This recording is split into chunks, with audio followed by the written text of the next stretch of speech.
بانٹنے کے لیے صرف دولت نہیں ہے، ہر وہ چیز جو ہمارے پاس اپنی ضرورت سے زیادہ ہے اسے بانٹنا چاہیے۔ کوئی ہنر، کوئی علم، کوئی قابلیت، کوئی صلاحیت، اور سب سے بڑی بات اپنا وقت اور توجہ۔ افراتفری کے اس دور میں آپ کے چند الفاظ آگ پر تیل یا پھر زخم پر مرہم کا کردار ادا کرتے ہیں۔ آج کل لوگوں کو بہت زیادہ نفسیاتی مسائل کا سامنا درپیش ہے۔ ایسے میں آپ کے کچھ اچھے اور مثبت الفاظ لوگوں کو جینے کی امید دے سکتے ہیں۔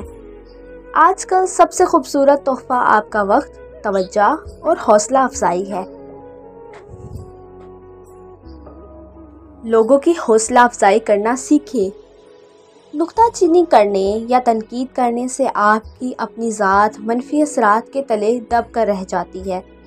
پھر آپ ہر مثبت چیز اور ہر مثبت بات سے بھی منفی پہلو نکال لاتے ہیں۔ آپ اس قدر عادی ہو چکے ہیں کہ آپ کی آنکھ مثبت پہلو کو دیکھنے سے قاصر ہے، کیونکہ منفی سوچ کے حامل شخص کی آنکھ مثبت پہلو کو دیکھنے سے قاصر ہوتی ہے۔ ایک بات یاد رکھیں کہ حوصلہ افزائی کرنے والا کوئی عام شخص نہیں ہوتا۔ اس کی یہ عادت اسے لاکھوں لوگوں سے منفرد کرتی ہے۔ اس کی وجہ سے معاشرے میں گوہر نایاب پیدا ہوتے ہیں۔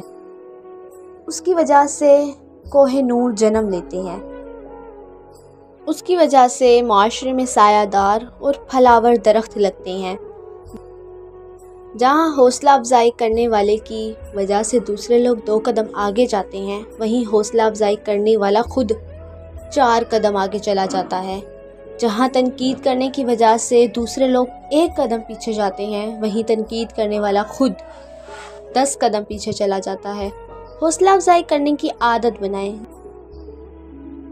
زندگی سیکھنے کا نام ہے، گرانے کا یا تکبر کا نام نہیں۔